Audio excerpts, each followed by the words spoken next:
waters of the Cuyahoga's industrial flats area move very slowly. It may take water from 8 to 30 days to move through the channel to the lake. By this time, the waters of the Crooked River are legally dead. The city, like the river, had been left for dead. By the late 1960s, it had happened all over the country. In 1969, the Cuyahoga provided the perfect reflection of the ruined state of American cities. This is the site of the fire of June 22nd, 1969. It was really a quiet night on the Cuyahoga River. It was warm. Tramp oil, paper products collected at the base of the bridge and created a dam. Now, the blast furnaces transport liquid molten steel across this bridge. The molten steel spews sparks. The hot slag fell on the dry debris, and it caught it on fire. Nobody noticed it. And there's a wooden trestle on the bridge. Well, it was going good, and the wooden trestle was tarred. It caught it on fire. Fireboat responded, and the landside apparatus, fire apparatus responded, and they extinguished the fire, and the life went on. I used to always wonder what the firefighters thought when they came to the river. What exactly are we going to spray on? Maybe we should put more water in our water. I was working for NBC News, the Cleveland Bureau. We heard on the police scanner that there was a fire along the river, and they checked with the fire department. They said it was a fairly minor thing. Railroad trestle was damaged somewhat. Nobody was hurt, not a great deal of damage. It was a relatively minor story.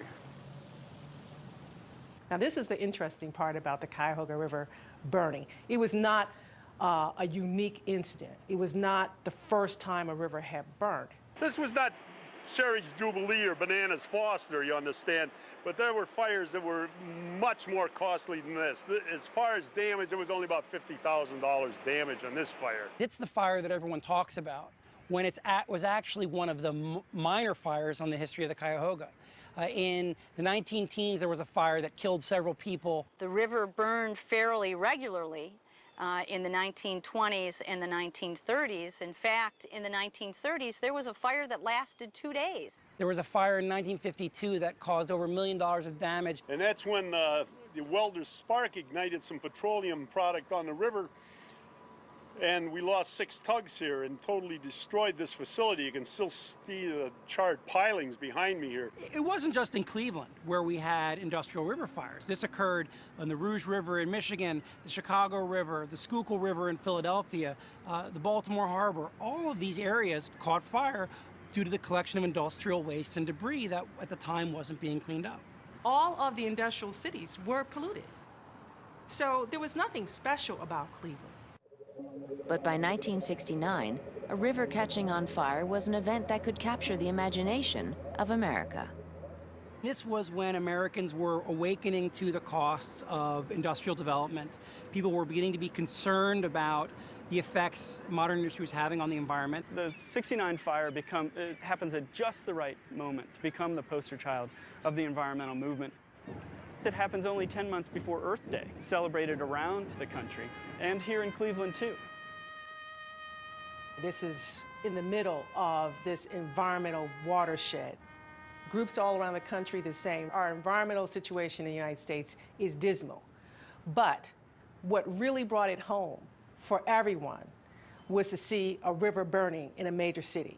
It was featured in Time magazine in a new, like a couple months after it happened, in a new section they had called Environment. That issue of Time magazine happened to be the largest selling issue in the entire magazine's history for 2 reasons. It was days after Ted Kennedy had his episode at Chappaquiddick, and 2, it was a week after the moonshot.